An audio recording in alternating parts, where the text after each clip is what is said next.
Havana, Cuba, home to 2 million people, the largest city in the Caribbean. In 1991, Havana played host to the 11th Pan American Games. 1 year short of its 400th birthday, La Habana was a historical treasure chest, waiting to be seen by the almost 5,000 athletes that would descend on communist Cuba in the dead of summer. It was extremely hot. It was extremely hot. And air conditioning was scarce and hard to find. We sometimes had to make a point of going to designated locations to find air conditioning just to get some relief. For Danny Foster and the rest of Canada's show jumping team, they would compete as defending champions, having won team gold as well as the individual in Indianapolis in 1987. And while individual gold medalist Ian Miller was of course back, Big Ben was not. Ian was going on a relatively young horse, so it was actually quite a stressful situation from the team standpoint because it wasn't like he was on a stalwart like Big Ben that we really could count on. He was on a young horse by the name of Future Vision. Ian's team was much like his new horse. Lots of talent, a little short on international competition. Beth Underhill, although she'd been around the shows and the competitions and the Grand Prix for quite a while, had not so much international team experience. 21-year-old Sandra Anderson came out of Calgary with a horse named Scirocco. Wonderful, wonderful, dependable horse. Steady as could be. You knew you'd always get a good score from him. And I was very proud that one of my students had come forward and was not only competing internationally, but was on the same team as me. I took particular pride in that. All of Canada's horses were inexperienced at the international level, but the greenest of them all was Danny Foster's Forever Diamond. I had a horse that every time it seemed like I took him to a tournament in the short time that I owned him was jumping over his head and doing something he had never done before.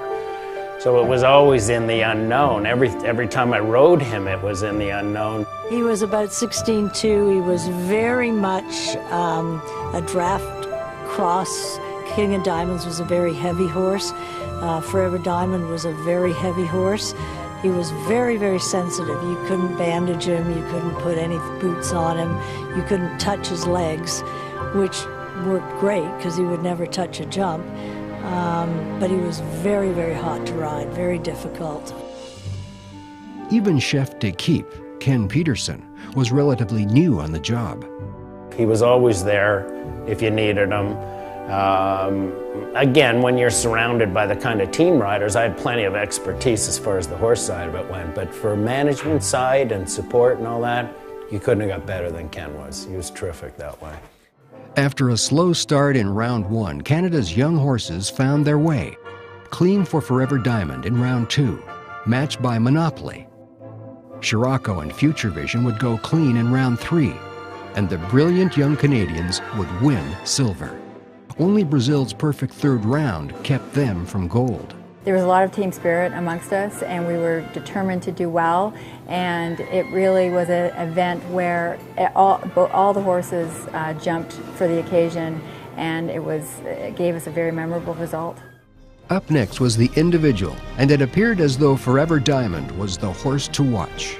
I just sensed I was on a horse that, as long as I didn't ruin his chances, was trying to do something significant there.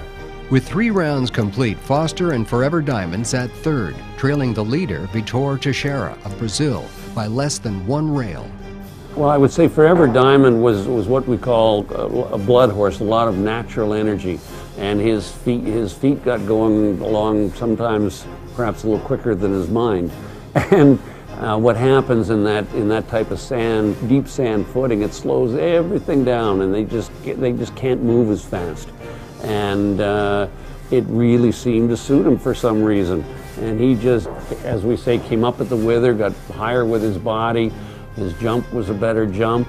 Round 4 saw Forever Diamond and Monopoly go clean.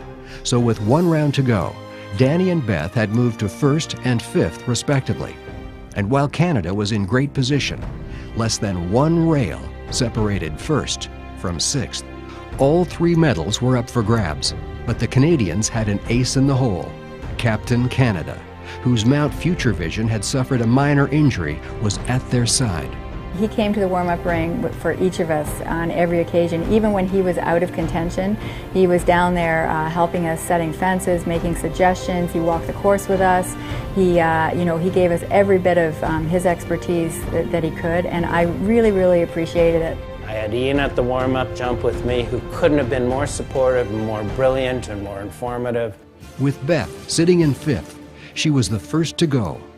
I went in with a fair amount of pressure that I had to be clean in the final round in order to be in a medal position. So I remember feeling a lot of pressure to knowing that a medal was within my grasp, but having to jump a clean round. And I think he jumped one of the rounds of his life. Beth's clean round, save for a half-second time fault, vaulted her all the way to second place. So as Danny Foster entered the ring, one thing was for certain: Canada would win gold. It was just a matter of whom. It's a ride I'll never forget. I think to this day how every time I turned a corner and he saw a jump that was so big, I could almost feel him reacting to it. You know, he'd go, my goodness. The last few jumps were so large, especially for that horse and the experience level that he brought to that tournament. And when he tried so hard till the very end, I just remember that I was so happy with the animal himself. I was so pleased with him and how much heart he had given me. All of us that are in this sport love our animals so much and what they do for us. And to have a horse in a tough situation like that just excel to the absolute end was just such a thrill. I couldn't have bonded any more with an animal than I did at that moment. Danny and the Miracles had done it. Gold for Forever Diamond, silver for Beth Underhill and Monopoly. The first ever gold-silver finish for Canada in the 40-year history of the Pan Am Games. I remember Danny saying, I think I'm going to be coming back to Cuba for vacation for the rest of my life. We all, I think, get a little bit those butterflies and those feelings emotionally inside when the flag goes up and they're playing your anthem. And to be a part of that, yeah, that was, again, an unforgettable experience. Individual gold and silver, Team Silver. A magical week for Canada in Havana.